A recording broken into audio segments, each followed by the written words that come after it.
Well, it's always a good day when I have a new D100 Dungeon book to show, and today is one of those days.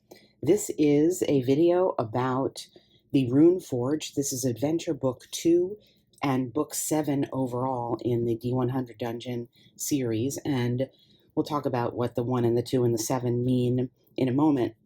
In short, this is an expansion to D100 Dungeon. In order to play this book, you will need the D100 main rule book, and that's it. A lot of the other books can come into play, and many of you watching this video might have more than just the main book, and you can, as always when playing D100 Dungeon, mix and match many of them. Let's read about what this is. It's essentially a choose-your-own-adventure game of D100 Dungeon in this book. It uses all of the D100 Dungeon rules from the main book with a few modifications, and it gets this exciting section called Random Dungeons, which we'll talk about, that can be implemented into any of your games, and that is something that I think some of us have been waiting for quite some time. So we're going to spend a little bit of time talking about that, even though it doesn't take up the bulk of this book.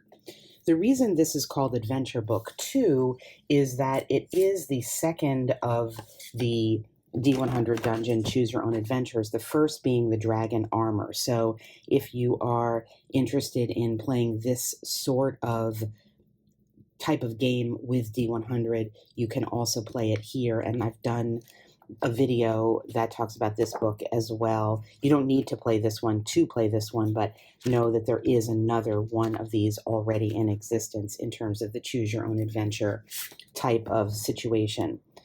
Given that it's choose your own adventure, I'm not going to be showing you too much in detail about, we all know what that format is, and I'm not going to ruin it by showing you too much in detail, but I am going to show you a little bit of what is in here. And the book opens up, as do I think all of the books, or at least all of the recent books, with a listing of everything that Martin Knight has available, not only now with D100 Dungeon, but with D100 Space and its accessories as well. And I've done a video on D100 Space that you can see here if you're interested. And of course, the channel has done many D100 Dungeon videos, and I have a playlist of them on the channel. And as such, I'll say that I am acknowledged in the acknowledgments. I appreciate that. I've been a fan of this game from the very, very beginning when I first played it by printing off the P&P version that was up on BGG, and I think is still there in some version. That said, here are the credits. This is a 2023 book from Martin, and it gives you some tips to surviving this dungeon. I'll say that, as it does say early on, to play this adventure, you need to be running a level 10 character, or a character that's been through 10 adventures. If you know the system, you know that the first 5 adventures are kind of skill-building ones that are designed to build up your character in a kind of foundational way, I guess is one way of saying it, and then taking that character that you've created on 5 other adventures. There are in the rules, and I'll show you that at the end, some quick start rules to get an adventure that has experienced the first 5 training quests without actually doing them. To get to level 10, I asked Martin in an email whether he has specific rules for getting a character to level 10 to just start playing this, and his response was to do the fast track, which advances through first 5 adventures twice. So there's a way of doing that with a new character. Obviously, if you have an existing character or characters that you're playing, you could choose from among them to do this, but I do want to state that you can't just, if you're new to D100 and you want to buy this, you need, first of all, the main rules, and we will look at, these are the main rules here, and you would need the main rules, and then you would need to do 10 adventures, which you could do with just this book, with your character before you're at the level that you can deal with what's in here. So, that said, at the outset of this book, we have instructions about how to use the mapping game with this material. If you have the mapping game, it's an optional add-on to add some physical components, cards, and map tiles to your play, as well as a tracking sheet. You can see a video that I've done about that, and I'll stop saying that because I've done videos on everything I'm going to show you here that has been released for D100. I do have a video on in my playlist. I've started to sort through, so the mapping game has a lot of different components, and I've sorted through the tiles there by number, what you're going to be using here. So you would take out this special pile, and then you would have your other monster cards that are explained how you use them, and the different chits and stuff that you're using. If you are using the mapping game for this, you don't have to do that. And these are some of my adventures we may look at later in the video. So what do we have here? Well, we have a choose your own adventure. And what we have with this is an explanation of what you will encounter as you make your way through the book. It's pretty clear. I don't think it needs a ton of explanation for those of us who know what this is. You place your tile following the instructions, and then you have various exit arrows, and you have references to paragraphs that you would turn to, and then read the story text and the encounter text, whatever it might be, and then make your decisions and have your encounters, have your combat, and then continue to decide how you're moving through the dungeon. There are some persistent things that will happen in this story, so it gives you an explanation of what that is the case. So if you have a terrain, say a rock that falls or something, you would mark down what has happened there so that if you go back to it, you would still encounter that thing. The other thing that when you play these choose your own adventures, it's not necessarily 100% linear in one direction, in the sense that sometimes you're asked to remember what happens or make note of a prior paragraph. So as you're going through it, you will want to keep track of I just keep track of all the paragraphs in the order that I encounter them in case I need to go back. And then for the bulk of this book, we have the actual adventure. And I'm not going to show you in too much detail what it is, but as a quick flip through, you can see that it is a combination of narrative, the story, as well as specific monsters and environmental impacts that you will encounter, treasures that you can uncover, and all sorts of things that you can do with your character until you get to the end of the story. And there's just a lot here. I will say that I haven't played this yet, but playing the other of the adventure stories that Martin has made does really feel like you are inhabiting a fully realized world and space. And I am not, as I've said in other contexts, a huge fan actually of the choose your own adventure kind of format when it comes to written books, because I find myself just kind of quickly paging through it and going to paragraph 407 and then back to 39 and whatever, and not really experiencing the story. That's not the case for what Martin does with his game with this format. It is fully realized. It's going to take you quite some time to play through, and it causes you to really feel like you're in the story.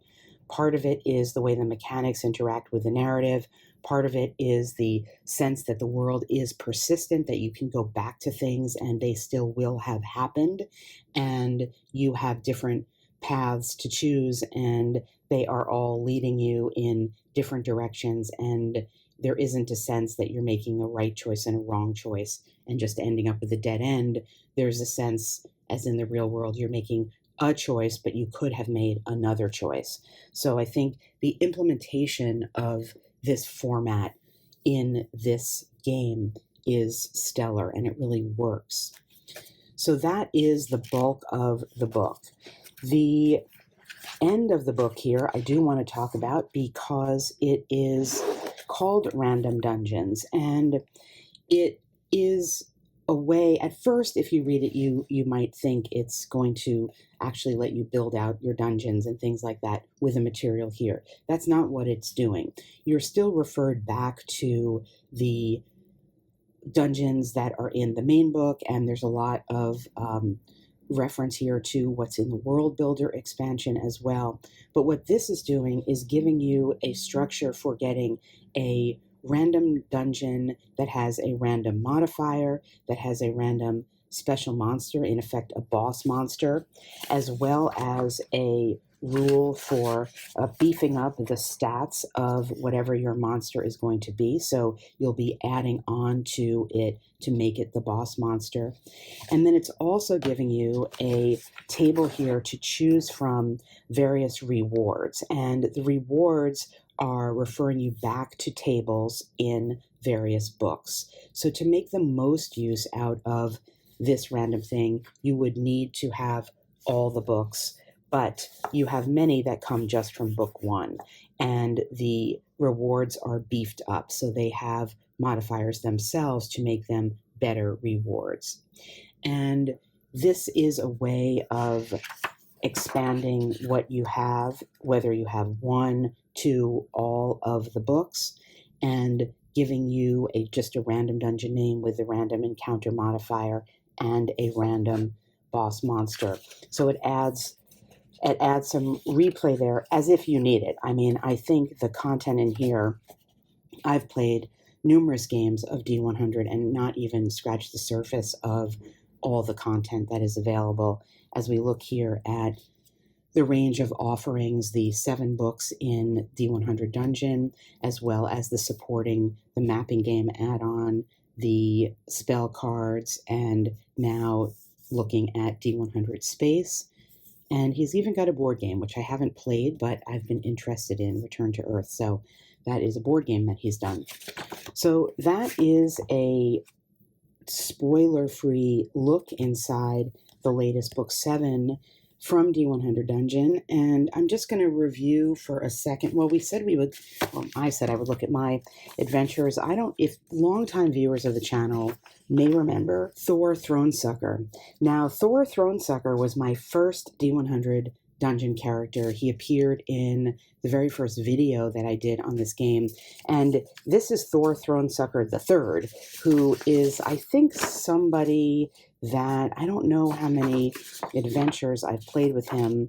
I think he's around 5. I'm going to try to take him, I think, to level 10 so I can play him through here. He is a mountain dwarf druid, and he's changed his race and class over the years. I've got just a lot of different characters, and I kind of keep them in the book and play them whenever I feel like it with using the different attributes and things that they have. I do want to say that one thing to be aware of in D100, if you're just getting into the game now, that the content of it, as I said, is numerous, but one of the things that happens is that in the various books there are new rules spread out among the books, and there is not one, as far as I know, one reference that kind of brings them all together, which is why I have my post-it notes here on them. But I did want to say, if you have the Adventures Companion, this is where you get the Adventurer Fast Track that I was referring to go through and create a character and get it to the place where it would be if it had done the first 5 training quests. The first 5 training quests, as described, are from the main book. So you would run a character through this procedure 2 times to get it to a place that you would be playing this book that we're talking about now, book 7. So that is a look inside the latest offering from D100. It is a game that I feel allows you as a player to immerse yourself in an experience of a character, that because you're running one character, and because it's very procedural and detailed, there's a lot of identification possible. If you spend the time to learn where all the different rules are, like to make your character an artisan who can do crafting or witchery, you can really flesh out the character. It's a little bit of a challenge, I think, for me sometimes to remember where all the rules are, having all the books, but it's been a long time plan of mine to just make myself a list. I have my Post-its, but to really make myself a list, because I feel like sometimes I forget that I can tame a beast, for example. That's a rule somewhere in a book or whatever, to experience this game with all that it offers, because it really does offer so much. So, a look inside the Runeforge Adventure Book 2, the latest offering from Martin Knight and D100 Dungeon.